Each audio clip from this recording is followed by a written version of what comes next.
getting people in Greenland to get them on board with a possible U.S. I'm not talking about money for Greenland yet. I might talk about that. But right now, we are going to do something on Greenland, whether they like it or not, because if we don't do it, Russia or China will take over Greenland, and we're not going to have Russia or China as a neighbor. Okay?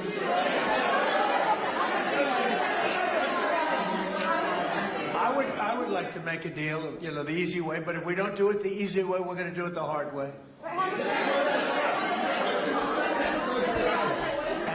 And by the way, I'm a fan of Denmark too. I have to tell you, and you know, they've been very nice to me.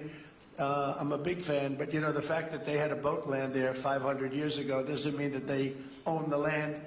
I'm sure we had lots of boats go there also, but we need that because if you take a look outside of Greenland right now, there are Russian destroyers, there are Chinese destroyers and bigger, there are Russian submarines all over the place.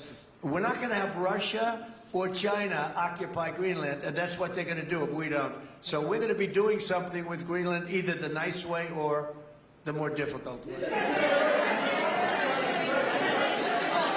Please, go ahead, ma'am. On Greenland, Mr. President, why is it so important to you to own it when you have a military presence there, which you could expand to effect security? Because when we own it, we defend it.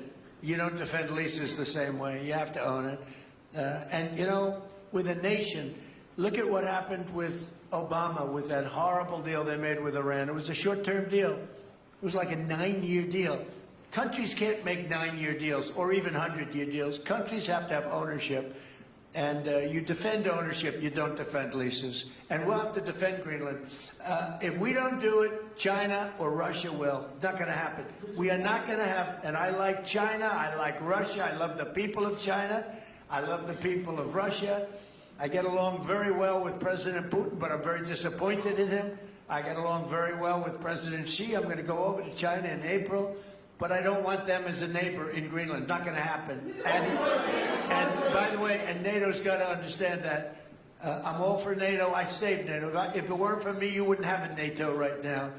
But we're not going to allow Russia or China to occupy Greenland, and that's what's going to happen if we don't.